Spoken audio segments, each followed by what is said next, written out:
Tafadhali, ili uweze kuwa wa kwanza kutazama video zetu, bonyeza hiyo subscribe button nyekundu iliyoko chini ya video yako, kisha itakuja alama ya kengele nayo utaibonyeza mara moja.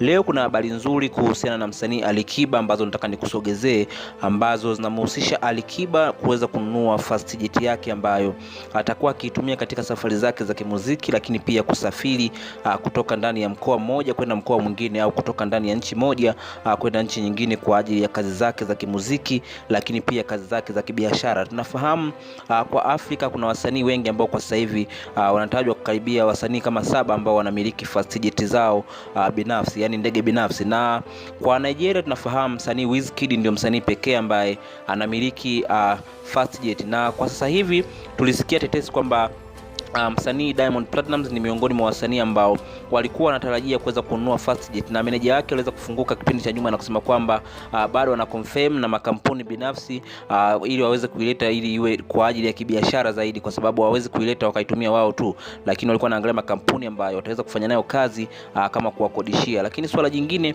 ambalo limeweza kutrend siku hii ya leo ni picha ambazo zinamuonyesha msanii ALIKIBA akiwa katika kiwanda cha ndege, yani fast jet ambazo ni ndege ndogo za abiria binafsi ambazo zinabeba watu 7 mpaka 8. Inasemekana kwamba msanii ALIKIBA ameweza kununua fast jet hiyo, na muda wote kuanzia sasa itaweza kutua nchini Tanzania. Ni swala kubwa sana kwa msanii ALIKIBA, kwa sababu kwa kipindi hiki cha hii wiki tumeona ameweza kutuonyesha mafanikio yake makubwa ambayo ameyapata kupitia muziki wa Bongo Flava. Hili ni swala kubwa sana. Wewe kama shabiki au mfuatiliaji wa muziki wake wa muziki wa Bongo Flava wa ALIKIBA ambao amekuwa akiufanya kwa muda mrefu, leo hii anaweza kutuonyesha matunda ambayo amekuwa akiyapata kupitia mziki wake, na leo hii ameweza kuthibitisha kwamba amenunua fast jet yake, yani ndege binafsi ambayo atakuwa akiitumia kwa ajili ya safari zake za kwenye show, lakini pia za kikazi. Nini maoni yako kuhusu swala hili? Tuachie maoni yako hapo chini ya comment section, lakini pia kama bado hujasubscribe nikukumbushe tu usisahau kusubscribe na kuturn on notification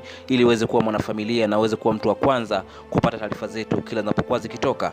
Niseme tu bye bye mpaka wakati mwingine, I'm out.